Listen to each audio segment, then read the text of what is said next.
Hello, everyone. Welcome to Therapy Clips with Dr. O.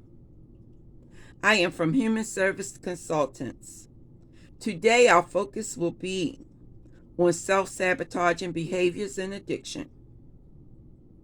I have 15 different types of self-sabotaging behaviors that I will discuss in this presentation.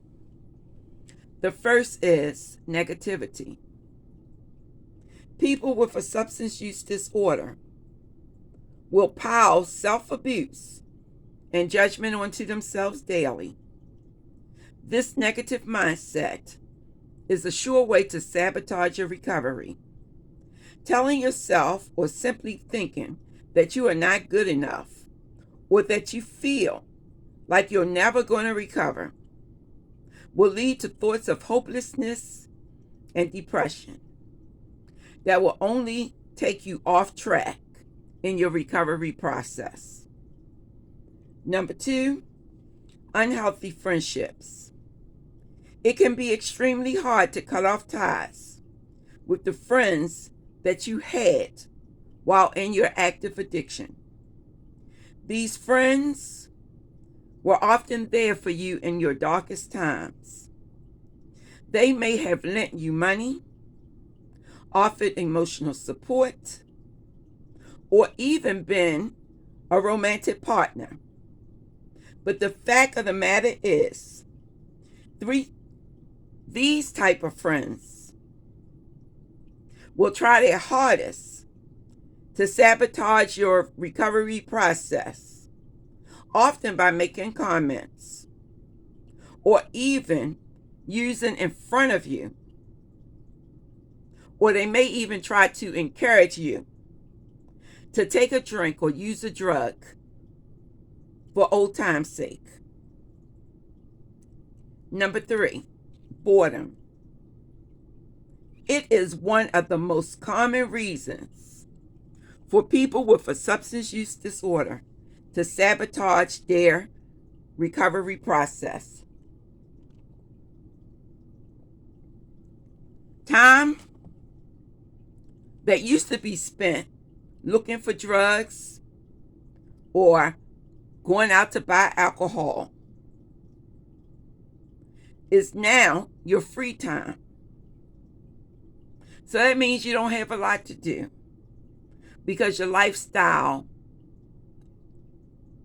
is changing. So this means that you have much more time to think and to convince yourself that you should use again or drink alcoholic beverages. We've often spoke about this. When you're in recovery, whether you're using your drug of choice or a drug that is not your type or a beverage that's not your type, you are still sabotaging your recovery process, because in recovery, you use nothing. You drink nothing. So when you find yourself in a state of boredom, what you should do is stay busy with new activities. If you don't have a job, you can always do volunteer work and begin to do hobbies. Number 4, stress. Everyone in this world is subject to stress in one way or another. You are no different. But the difference is the way people cope when they're stressed. Some people choose healthy behaviors, like going to the gym and exercising, to relieve themselves of the stressors that they face, while other people may decide to take a drink or to use a substance. And that's any type of substance, including marijuana. So, people with a substance use disorder deal with stress very poorly in a lot of situations, whether it is work, family, or friends. People with a substance use disorder sometimes just cannot handle the stress of everyday life, so they will turn to alcohol and drugs instead of dealing with the stress. 5. Isolation. Isolation feeds loneliness and depression, which in turn is most likely to lead to relapse. It is important that you reach out to friends and family or support groups to help you through your addiction recovery. Being alone just increases the likelihood of going back to negative thinking and behaviors. 6. Ego. Thoughts such as, I am better than anyone else here, or I will beat them at recovery, is a typical ego issue that is a part of most addictive personality types. Now, I need to stop for a minute to clarify something for you.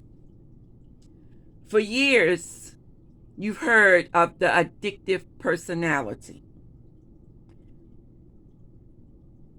It doesn't exist. There's no such thing as the addictive personality. What there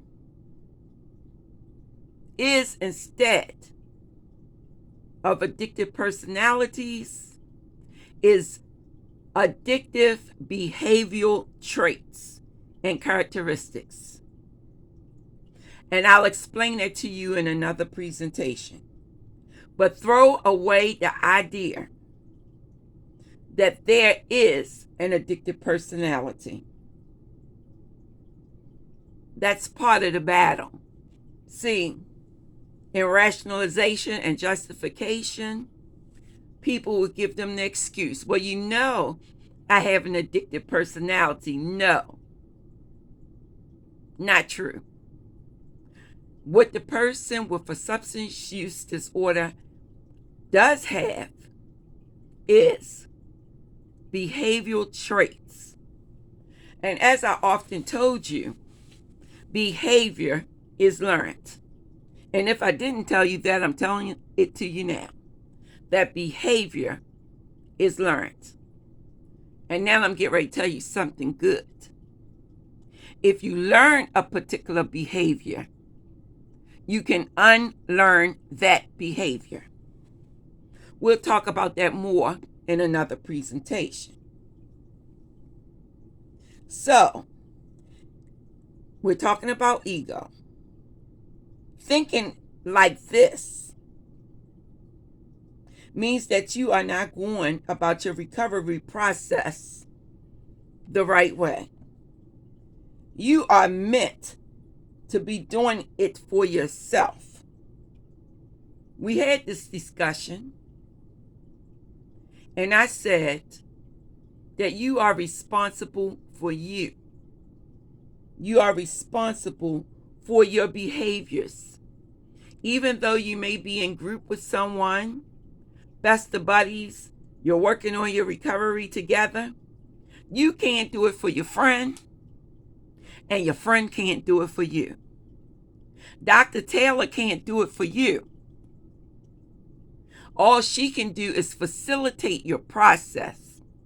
That word facilitation means to make your process as easy as possible and to give you support and information to help you along the way. So no one can do it for you. You have to do it for yourself. So instead of seeing recovery as a competition between the members of the group, between friends you know who are in recovery, throw away your ego and remind yourself daily how your life will be better because you put your ego to the side. Hey, I know that one was heavy. And the members of my group, I know you're laughing or saying, whoa, yeah, whoa. We have to put our egos to the side. 7, refusing help. People with a substance use disorder. Now notice I'm trying not to say addict. Addict is a negative connotation. People with a substance use disorder is how we think today. Why? Because people can have a particular type of disease, and we'll say that's a person with cancer, or that's a person with diabetes. And so today we say that's a person with a substance use disorder. So people with substance use disorders will often withdraw into themselves and push away friends and family who are trying to help them along the way.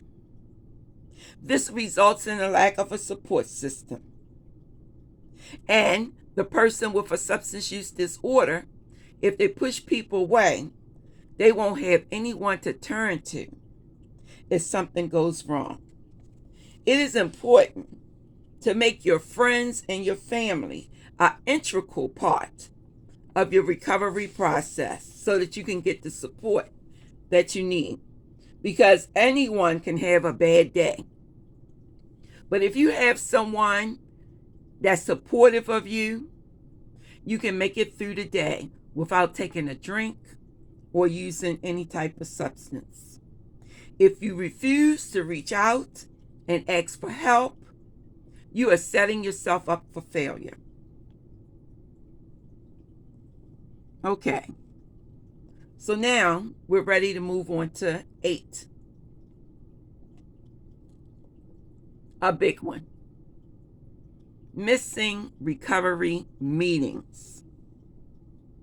Not attending group. Okay, so here we go. Support group meetings are a core aspect to any addiction program. Everyone should be linked to some type of 12-step meeting. It's a safe place to talk, share, listen, and learn from people who are going through the same things that you are. But when someone with a substance use disorder feel as though they're healed, everything is under control now, I got this type of attitude, they will skip out on meetings. Meetings is not important to them anymore.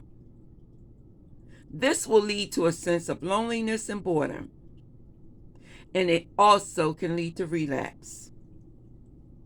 Number 9, keeping an unhealthy lifestyle. This type of unhealthy lifestyle can often lead to an unhealthy mindset. And so when you have an unhealthy mindset, then your thoughts and your behaviors are negative. Keep your thoughts and behaviors positive. While you're in recovery, eat healthy foods and exercise regularly. The next thing that we will discuss is number 10, dishonesty. Lying to your friends, your family, yourself is destructive behavior and a destructive thought pattern. If you are struggling or you think you're going to relapse, do not brush it off and lie. or tell yourself that you're fine, because this will lead to relapse or a slip. As I told you, a slip comes first, is what I'm trying to say. And then a full-blown relapse if no intervention takes place. So being completely honest with yourself will help you to stay on the road of recovery. 11. Denial. Denying that you have a problem is one of the surest ways to sabotage your path to recovery. Admitting that you need help is the first step in staying on track. 12. Self-pity. It will deflate you. It will deflate your motivation to recover. And you will start to blame others instead of taking responsibility for your actions. Begin by celebrating your small success, because these small successes will help to build your confidence and your self-esteem. It is a huge part of being successful and staying sober. 13. The inability to say no. People with a substance use disorder have a difficult time saying no to family and friends because they feel guilty when they do.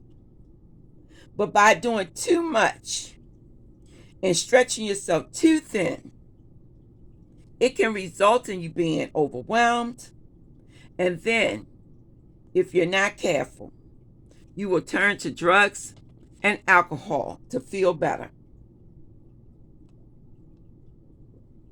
Make your recovery your number one priority, and then commit to other people or activities. Remember, you come first in this process. Everything else is secondary. Your sobriety comes first, because if you're no good to yourself, you cannot be any good to anyone else. When you bottle up your emotions, that's number 14, you struggle to deal with your own emotions.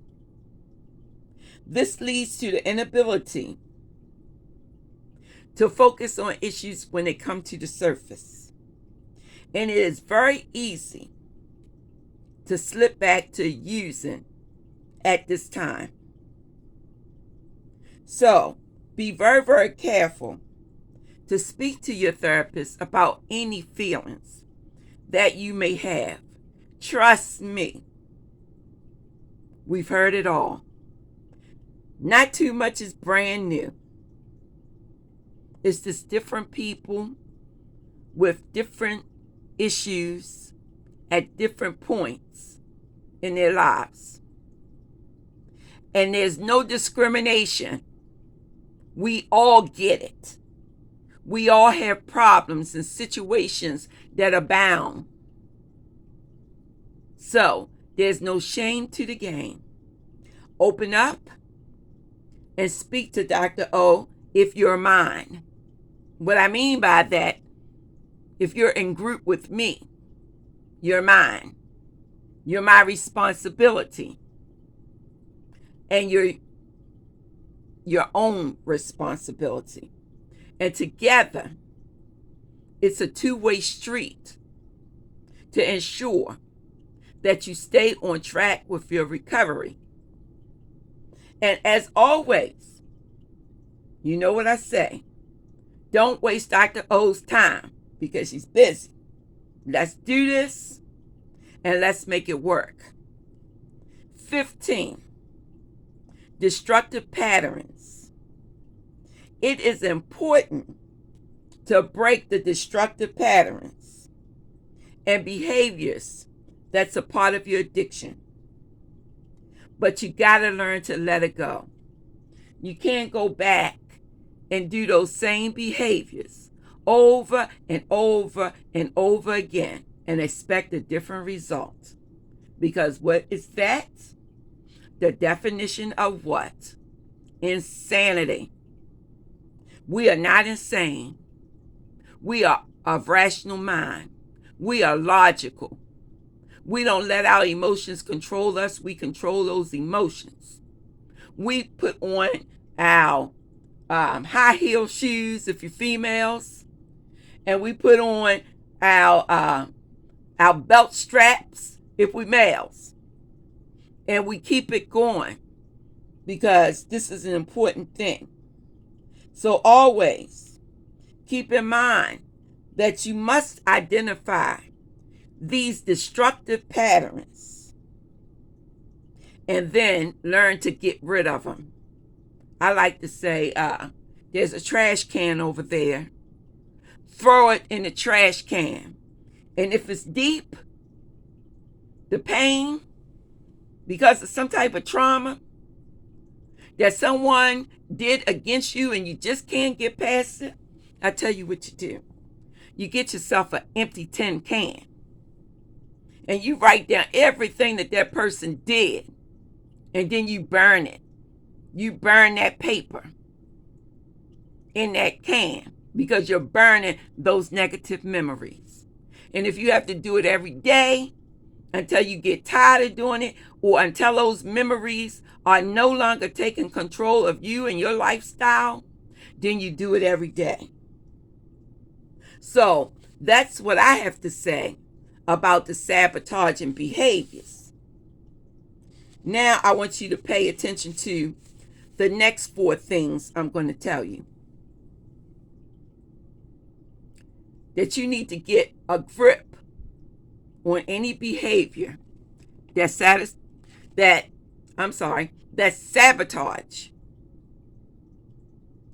your recovery process. Let me say that again because I made an error. So I'm going to say it again.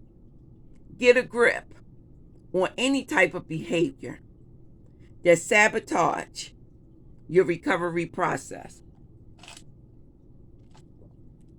That also means changing people, places, and things.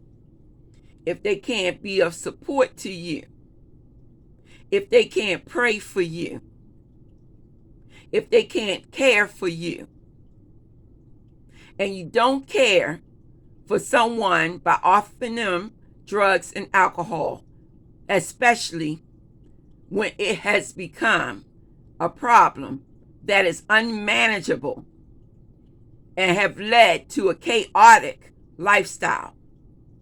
You just don't do that if you're a friend. If you're a friend and you must have a drink, then you go somewhere else. But you don't bring it around someone who's in recovery. You just don't do that.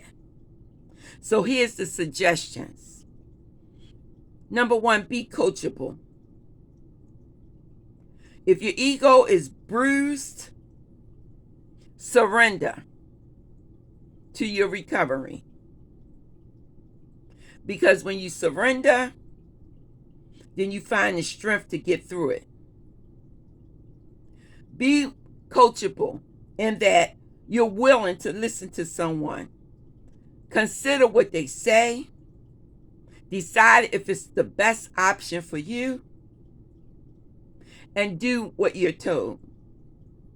That's why you have a sponsor.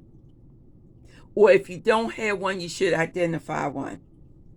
And one who's had years of recovery under their belt, sobriety under their belt. Okay? Not just someone with 1 year clean. We're talking about someone with 25 years clean, and you know that this person is going to steer you in the right direction. Okay? That's what you want. Rely upon collective wisdom. So that means you're going to listen to a group of people whenever you go to your 12-step meetings, there are different people speaking. And you consider the things that they say. And those things that you can use for your recovery process is where you focus your attention. Okay? But keep in mind that 12-step groups do not take the place of therapy. So if you need therapy, you should speak to your therapist. And with the people who are in my group, you know your schedule. So please be available when I pick up the phone and call you. And anything that's bothering you, past or present, it's your time to communicate that to me. So, you should always have a community of people who you can consult with. And this is done, a lot of times in your 12-step meetings. Be able to be honest and to accept positive feedback. It's the deepest form of love, and it will guide you out of self-sabotaging behaviors. Understand your mistakes, and also understand those beliefs that you carry from childhood into adulthood that may be self-sabotaging. So you want to get rid of feelings of neglect, abandonment, and any other form of abuse that leads to a trail of shame, guilt, and blame. You want to learn how to work through these situations and tend not to minimize these situations. Just let it be said and begin to do the work so you can get rid of it. Understand where those type of beliefs originate. A lot of times they originate in families.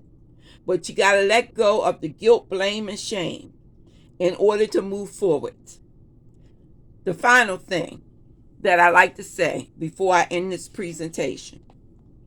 You want to cultivate a lifestyle of self-affirmation. So that means you want to speak to yourself. Do self-talk is what we say.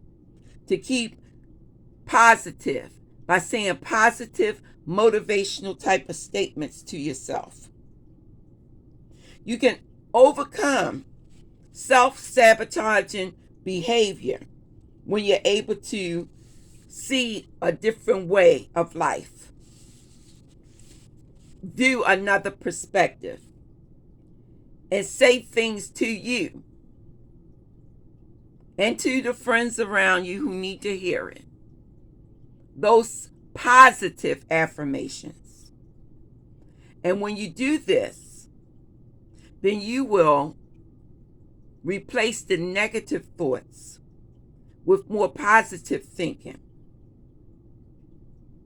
And so with that, I'm going to say, it's been beautiful teaching you this information today. I hope that you find it to be helpful to you.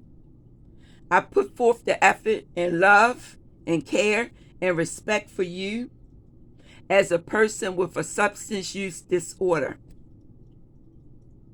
Not a drug addict, not an alcoholic, but a person with a substance use disorder. And so now we're coming to the end of the presentation. And as always, I want you to stay blessed, love forever, and don't forget to love always. Be of motivation to someone who needs you. Be blessed until we speak again. Thank you for your time and your consideration.